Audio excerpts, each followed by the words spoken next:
Hello everyone, welcome back to my channel. আজকের ভিডিওতে আমরা শিখব স্ট্যাটিক ভার্ব এবং অ্যাকশন ভার্ব, যেটিকে ডাইনামিক ভার্বও বলা হয়, সেটির ব্যাপারে। দেখো, ভার্বের কিন্তু অনেকই ক্যাটাগরি থাকে, যেমন finite verb, non finite verb, transitive verb, intransitive verb. এই রকমই ক্যাটাগরির মধ্যে কিন্তু আরেকটা ক্যাটাগরি পড়ে, যার মধ্যে কি থাকে না স্ট্যাটিক ভার্ব এবং অ্যাকশন ভার্ব বা ডাইনামিক ভার্ব। তাহলে স্ট্যাটিক ভার্ব কি? এখানে কতগুলো সেন্টেন্স দেওয়া আছে দেখো। যেমন ইউ আর লুকিং বিউটিফুল, এই সেন্টেন্সটা কিন্তু ভুল, কিন্তু আমরা অনেক সময় এই সেন্টেন্সটি ইউজ করে থাকি। তাহলে সঠিক সেন্টেন্স কি হবে না ইউ লুক বিউটিফুল। তাহলে এই ইউ আর লুকিং বিউটিফুলটা কেন ভুল এবং ইউ লুক বিউটিফুল কেন ঠিক, সেটা জানবার জন্য আমাদেরকে জানতে হবে কি স্ট্যাটিক ভার্ব সম্পর্কে। একই রকমভাবে দেখো, আই এম নোয়িং হিম, এই সেন্টেন্সটাও ভুল। তাহলে সঠিক সেন্টেন্স কি হবে না আই নো হিম। তাহলে আজকের ভিডিওতে আমরা শিখব স্ট্যাটিক ভার্ব সম্পর্কে এবং এরকে কিভাবে সেন্টেন্সে ইউজ করতে হয়। তো চলো ভিডিওটা শুরু করা যাক। তাহলে প্রথমে আমরা দেখে নিই অ্যাকশন ভার্ব বা ডাইনামিক ভার্বটা কি। অ্যাকশন ভার্ব সম্পর্কে কিন্তু প্রায় আমরা সবাই জানি যে যেই ভার্বের দ্বারা কোনো কাজ করা বোঝায়, যেমন হাঁটা, চলা, বসা, খাওয়া ইত্যাদি, এগুলোকে বলা হয় কি অ্যাকশন ভার্ব। তো অ্যাকশন ভার্ব আমাদের প্রায় সকলেই জানা, কিন্তু আজকের যে মেন ফোকাস থাকবে সেটা থাকবে কি স্ট্যাটিক ভার্বের ওপর, যেটা কিন্তু আমাদের অনেকের কাছেই অজানা। তাহলে দেখো, স্ট্যাটিক ভার্বটা কি, সহজ কথায় মনে রাখবে কি না যেই ভার্ব দ্বারা কোনো কাজ করা বোঝাবে না, সেটাকে আমরা কি বলে দেবো স্ট্যাটিক ভার্ব। দেখো, স্ট্যাটিক ভার্বের কন্ডিশন থাকে, মানে শর্ত থাকে। কি শর্ত থাকে না এটার কন্টিনিউয়াস টেন্স হয় না, মানে কি এই ভার্বের সঙ্গে আইএনজি কখনো হতে পারে না। এবং দ্বিতীয় নম্বর কন্ডিশনটা কি না এই ভার্বের আগে কোনো টু বি ভার্ব বসে না। টু বি ভার্ব বলতে am, is, are, was, were, এইগুলো কিন্তু এই স্ট্যাটিক ভার্বের আগে কখনো বসতে পারে না। এবার আমরা দেখে নিই এই স্ট্যাটিক ভার্বের টাইপস।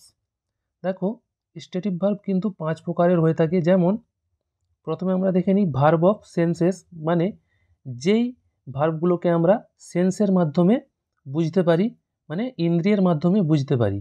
যেমন হিয়ার, হিয়ার মানে কি শোনা, এই শোনা আমরা কান দিয়ে শুনে থাকি। সি মানে দেখা, চোখ দিয়ে আমরা দেখি। স্মেল মানে কি গন্ধ, আমরা নাক দিয়ে গন্ধ শুঁকি। টেস্ট মানে কি স্বাদ, আমরা জিভ দিয়ে স্বাদ গ্রহণ করি।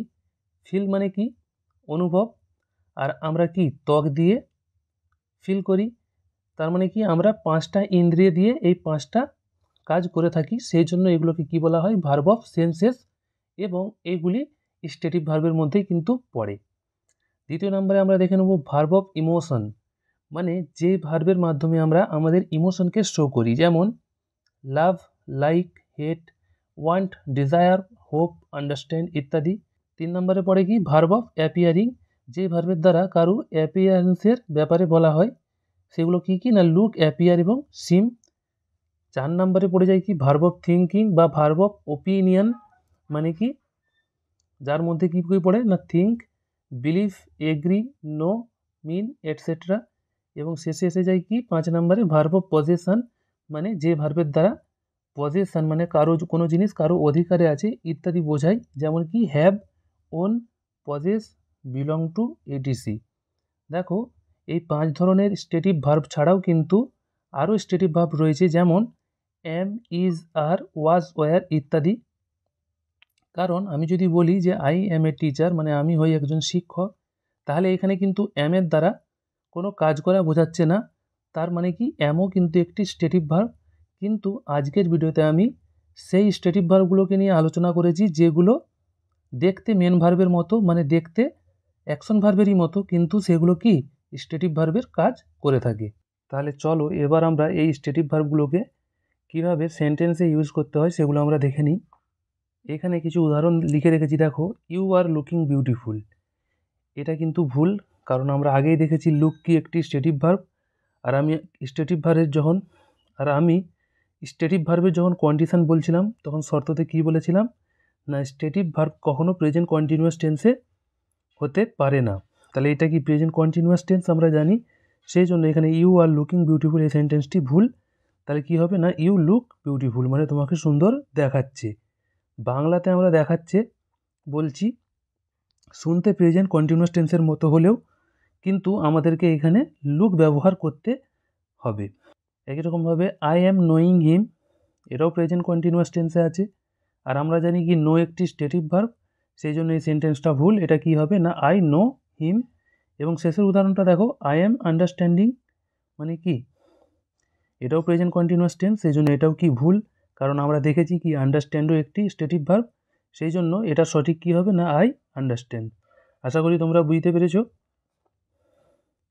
এবার আমরা দেখে নেব কিছু স্টেটিভ ভার্ব রয়েছে যেগুলো কিন্তু দুইভাবেই কাজ করতে পারে, মানে সেটা অ্যাকশন ভার্ব হিসেবেও কাজ করতে পারে, আবার স্টেটিভ ভার্ব হিসেবেও কাজ করতে পারে। সেগুলো কি কি না থিঙ্ক, ফিল, লুক এবং টেস্ট। এই লাভটা এখানে ভুলে দেওয়া হয়ে গেছে, এটা কিন্তু হবে না। এবার আমরা উদাহরণের মাধ্যমে দেখে নিই। যেমন আই ফিল, মানে আমি মনে করি, হি ইজ জিনিয়াস, মানে সে বুদ্ধিমান। এখানে দেখো ফিল একটি স্টেটিভ ভার্ব, কারণ এখানে ফিলের বাংলা মানে কি হচ্ছে মনে করি, মানে মনে করা, কোনো কাজ করা বোঝাচ্ছে না, তাহলে এটি কি একটি স্টেটিভ ভার্বের মতো কাজ করছে। আবার আই এম ফিলিং কোল্ড, মানে আমাকে ঠান্ডা লাগছে বা আমাকে ঠান্ডা অনুভব হচ্ছে। এইখানে কিন্তু এই ফিলিংয়ের দ্বারা অনুভব হচ্ছে আমি বোঝাতে চাইছি, তার মানে কি এই ফিলিংয়ের দ্বারা একটি কাজ করা বোঝাচ্ছে, সেই জন্য এখানে এই ফিলিং ফুড টেস্ট গুড, মানে কি খাবারটার স্বাদটা ভালো। আবার he is testing different ice cream, মানে কি সে বিভিন্ন ধরনের আইসক্রিমের টেস্ট গ্রহণ করছে। এখানেও প্রথম সেন্টেন্সে যে টেস্ট আছে এটি কি একটি স্টেটিভ ভার্ব, কারণ এর বাংলা মানে কি হচ্ছে কি স্বাদ। এই স্বাদ কথাটির মাধ্যমে কিন্তু কোনো কাজ করা বোঝাচ্ছে না, সেই জন্য এটা স্টেটিভ ভার্ব। এবং দ্বিতীয় সেন্টেন্সে যে টেস্টিং আছে এখানে কি স্বাদ গ্রহণ করা, মানে একটি কাজ করা বোঝাচ্ছে, সেই জন্য দ্বিতীয় সেন্টেন্সে যে টেস্টিং ব্যবহার করা হয়েছে এখানে কিন্তু এটি মেন ভার্ব বা অ্যাকশন ভার্ব হিসেবে কাজ করছে। আবার দেখো, এটা আগেই বলেছি আমি কি ইউ লুক বিউটিফুল, তাহলে এখানে লুক কি স্টেটিভ ভার্ব, কিন্তু আমি যদি বলি she is looking at you, মানে সে তোমার দিকে দেখছে বা তাকাচ্ছে, তাহলে তাকানো কিন্তু একটা কাজ, সেই জন্য এইখানে এই লুক মেন ভার্ব হিসেবে কাজ করছে। কিন্তু প্রথম সেন্টেন্সে যে ইউ লুক মানে দেখাচ্ছে, কিন্তু প্রথম সেন্টেন্সে যে লুক যার বাংলা মানে কি দেখাচ্ছে, এটি স্টেটিভ ভার্ব হিসেবে কাজ করছে, কারণ তোমাকে সুন্দর দেখাচ্ছে, এখানে এই দেখাচ্ছে কথাটির মাধ্যমে কিন্তু কোনো কাজ করা বোঝাচ্ছে না। পরের উদাহরণটা দেখো, আই থিঙ্ক, আমি মনে করি, ইউ আর রাইট, তুমি ঠিক। কিন্তু আমি যদি বলি I am thinking about this, মানে আমি এটার ব্যাপারে চিন্তা করছি, তাহলে চিন্তা করা কি একটি কাজ, সেই জন্য এখানে এই থিঙ্কিং অ্যাকশন ভার্ব, এবং উপরে যে থিঙ্ক আমি ব্যবহার করেছি সেটি কি একটি স্টেটিভ ভার্ব। আশা করি স্টেটিভ ভার্ব সম্পর্কে তোমরা জানতে পেরেছো এবং তোমরা আজকের ভিডিও থেকে নতুন কিছু শিখতে পেরেছো। যদি শিখে থাকো অবশ্যই কিন্তু চ্যানেলটিকে সাবস্ক্রাইব করে ভিডিওটিকে বন্ধুদের সঙ্গে শেয়ার করো। Thank you for watching this video.